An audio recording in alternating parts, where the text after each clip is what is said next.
मनुष्य इस धरती पर परमात्मा की या रचनाकार की एक अद्भुत रचना है और मनुष्य अपना पूरा जीवन इस पृथ्वी पर बिताता है और एक दिन यहाँ से विदा हो जाता है। लेकिन उसके आने और जाने के बीच की जो घटना है उसे हम जीवन कहते हैं। लेकिन परम गुरु ओशो ने पूरे दुनिया को या पूरी दुनिया में जो अलख जगाया है वो है कि हमारे इस घटनाओं का जो जोड़ है, हम जिसे जीवन कहते हैं, इसके भीतर एक जीवन धारा प्रभावित है जिसे हम चैतन्य कहते हैं। उस चैतन्य की खोज हमें ओशो धारा तक ले आई और ये बगैर समर्थ गुरु के संभव नहीं है। इसीलिए हमेशा से सनातन में ये कहा गया है, सनातन का अर्थ ही होता है जो सदा से है, सदा रहेगा, सदा है और सदा रहेगा। तो ये जो सदा से है, जो सनातन है, वो हमारे भीतर क्या है, उसकी प्यास हमें ओशो धारा खींच के लाई। इस संबंध में हम कहेंगे कि हमारा भौतिक जगत और हमारा आध्यात्मिक जगत, या हम जिसे कहते हैं materialistic world and spiritual world, इसमें कोई भेद नहीं है। देह बगैर चैतन्य के अधूरी है, लेकिन चैतन्य अपने आप में पूर्ण है। तो वहाँ भौतिक जगत में जब हम जीते हैं तो हम सुख और आनंद की तलाश करते हैं। तो सुख तो हम महसूस करते हैं कि चीज़ों से हमें उपलब्ध हुआ, लेकिन वो चिरायु या स्थायी नहीं होता। मनुष्य की असली खोज आनंद है।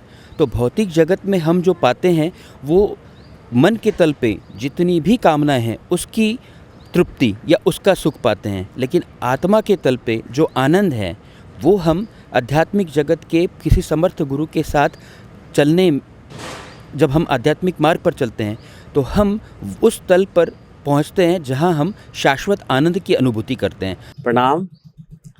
आचार्य गगन ओशो धारा अपने मूर्थल आश्रम में अभी मैं यहाँ से बात कर रहा हूँ और सदगुरु की सेवा में हाजिर हैं। अभी हम आचार्य संसद में आए हुए हैं। मैं बचपन से ही एक आध्यात्मिक खोज में था कि ये सब क्या है, नेचर क्या है, कोई कहता भगवान है, कोई कहता भगवान नहीं है।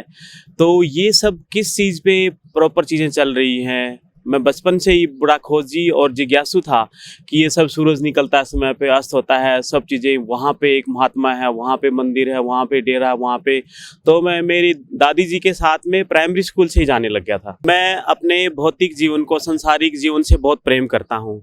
मैं कोई इसका विरोध नहीं करता हूँ। अपने पारिवारिक जीवन में, सांसारिक जीवन में, इन सब में भी एक आनंद है। मैं ये नहीं कहता कि आनंद नहीं है, लेकिन क्या होता है कि सुख हमें थोड़ी देर के लिए मिलता है, फिर वो थोड़ी देर में खो जाता है। तो सबके मन में चाहत होती है कि मुझे परमानेंट सुख मिले, एक आनंद मिले। तो वो सब कहते हैं कि ये तो संतों के चरणों में बैठने से होगा, संतों के सानिध्य में ही ऐसा सुख प्राप्त होगा। तो एक प्रकार से लंबा सुख या कहें कि आनंद प्राप्ति के लिए हम ऐसा प्रयास कर रहे हैं। मैं डॉक्टर विजय कुमार शर्मा जम्मू से आया हुआ हूँ यहाँ पे आश्रम में। जैसे मैंने देखा है, लेकिन एक परेशानी ये होती है दूसरों को कैसे दिखाया जाए। जैसे अगर इस वक्त गौतम बुद्धा हों, गुरु नानक देव जी हों, संत हैं, तो दूसरे लोगों को जब बताया जाता है ना, तो वो उनको पूरी बात बोल के नहीं बताया जा सकती।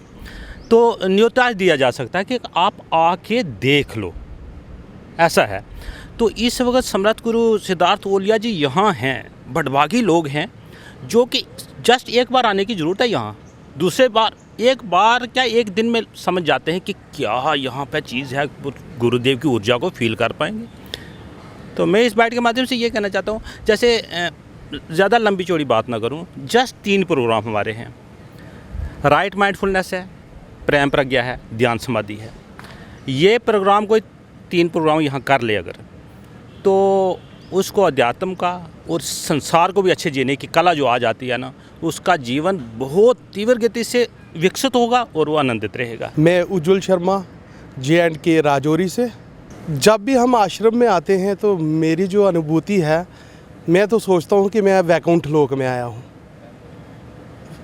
जी। और जितना आनंद मुझे यहाँ आके मिलता है, मैं उसका कुछ बयान नहीं कर सकता। हमारे जीवन में जो चीज़ें हैं वो ज़रूरी भी हैं, गाड़ी भी ज़रूरी है, पैसा भी ज़रूरी है, पर वो अपनी जगह है, अध्यात्म अपनी जगह है।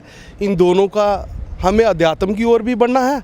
बाबा का एक जो मैसेज है हमारे लिए, जैसे कि अपने अध्यात्म में भी अच्छी उन्नति करनी है और संसार में भी अच्छी उन्नति करनी है। संसार में हमारा परिवार है, उनकी देख रेख करनी है और अध्यात्म में अपना स्वयं का सुधार करना और स्वयं के प्रति जागना है। मैं आचार्य अंशु बिहार राज्य का वसुधारा का संयोजक हूँ और आज भी फिर अगले वर्ष के लिए भी मेरा चुनाव किया गया है। देखिए, हमारा इंस्टीट्यूशन है, मैं IIT JEE का प्रिपरेशन कराता हूँ, IIT और मेडिकल के लिए बच्चों को तैयार करता हूँ। प्लस हमारा 2 स्कूल भी है जो CBSE से एफिलिएटेड है।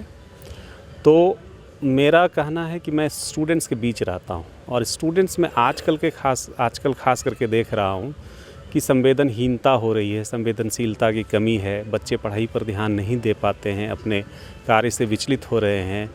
तो अभी पूरे देश में जैसा मोदी जी कर रहे हैं कि योग का और अध्यात्म का खास करके स्कूल्स में, कॉलेजेस में और समाज में इसकी ज़रूरत है और मैं इसको ज़्यादा अनुभव कर पा सकता हूँ क्योंकि मैं स्टूडेंट्स के बीच रहता हूँ, गार्जियंस के बीच रहता हूँ। तो मुझे लगता है कि ओशोधारा एक ऐसा प्लेटफॉर्म है जहाँ से आप जुड़ करके योग, अध्यात्म और अन्य जो हमारी सांस्कृतिक विरासत है उसको समझने का कोशिश कर सकते हैं और इसको जीवन में उतार सकते हैं। मैं आचार्य दर्शन हूँ। वैसे तो मैं डॉक्टर प्रभाकर दर्शन मेरा नाम है और मैं एक गवर्नमेंट कॉलेज में प्रोफेसर हूँ और इसी ओशोधारा संस्था से जुड़ा हूँ और यहाँ सेंट्रल कोऑर्डिनेटर के रूप में गुरुदेव ने मुझे दायित्व दिया है, उस पर मैं काम करता हूँ। जब भी किसी व्यक्ति को हमने इतिहास में याद किया है तो इसलिए याद किया है कि उसने प्रेम और आनंद की धार से स्नान किया है।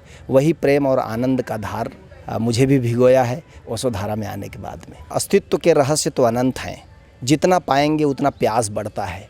लेकिन वो जो संसार में एक घबराहट थी, बाहर की दुनिया में एक खालीपन जैसा लगता था, जी रहे थे, दिन बीत रहा था, सुबह और शाम हो रही थी, लेकिन तृप्ति नहीं मिलती थी। उस तृप्ति की कुछ झलकें यहाँ आकर के मिली कि नहीं, कुछ ऐसी चीज़ भी है रूहानी दुनिया की जो उसको पा लेने के बाद में तृप्ति का एहसास हुआ। हाँ, लेकिन प्यास भी उतना ही बढ़ता गया कि आगे और क्या है, आगे और क्या है। और इस प्यास में पिछले मैं 2004 से चल रहा हूँ और निश्चित ही आप जो कह रहे हैं कि तृप्ति भी बहुत मिली है, लेकिन परमात्मा के राह में अंत तो आता नहीं जी, वो तो अनंत है। असल में मृत्यु की जो बात करें, यदि वो ठीक से उस पर मनन किया जाए तो मृत्यु अस्तित्वगत घटना नहीं है। अस्तित्व में रूपांतरण होता है। जैसे वैज्ञानिक भी कहते हैं कि ऊर्जा का विनाश नहीं होता। यदि हम अपने आत्मा को जानते हैं तो ये भी साथ साथ जानते हैं कि आत्मा शुद्ध ऊर्जा है और उसका विनाश नहीं होता। जब आप एक बार जान लेते हो कि आप अविनाशी हो तो आप हर चीज़ को सेलिब्रेट करेंगे, आप हर चीज़ का उत्सव मनाएंगे और इसलिए फिर उसमें मृत्यु भी शामिल है और उसमें जीवन जब तक है तो वो भी शामिल है, तो फिर तो उत्सव हो जाता है। मेरा नाम, लीगल नाम मेरा अनुपमा कुमारी है। मैं दिल्ली से बिलोंग करती हूँ और यहाँ पर संन्यास नाम मुझे मिला है माँ प्रेमा अनुपमा। जब मैं यहाँ आई थी तो एक जो कॉमन पर्सन जैसा होता है, दुनिया में छोटी छोटी बातों से परेशान, उम्मीदें होती हैं, जब कुछ टूटता है भीतर या नहीं पूरा होता है या किसी की बात से हम आहत होते हैं, ये सब चीज़ें जनरली हमारे लाइफ में होती ही रहती हैं, प्रोफेशनली, पर्सनली चलती रहती है उठापटक। तो फिर उस टाइम सोचा करते थे कि क्या यही जीवन है और ऐसा ही चलता रहेगा और इसी तरह ख़त्म हो जाएगा। तो वो एक प्यास थी भीतर और मैं सुनती थी लोगों को, लेकिन लगता था कि क्या सचमुच में ऐसा मिलेगा। मैंने कहा कि यहाँ मुरथल के बारे में भी सुना है, चलिए एक बार देखते हैं क्या होगा। ज़्यादा से ज़्यादा मेरे 5-6 दिन लगेंगे, वो भी छुट्टी का ही टाइम था, हॉलीडेज़ के टाइम में मैं आई थी।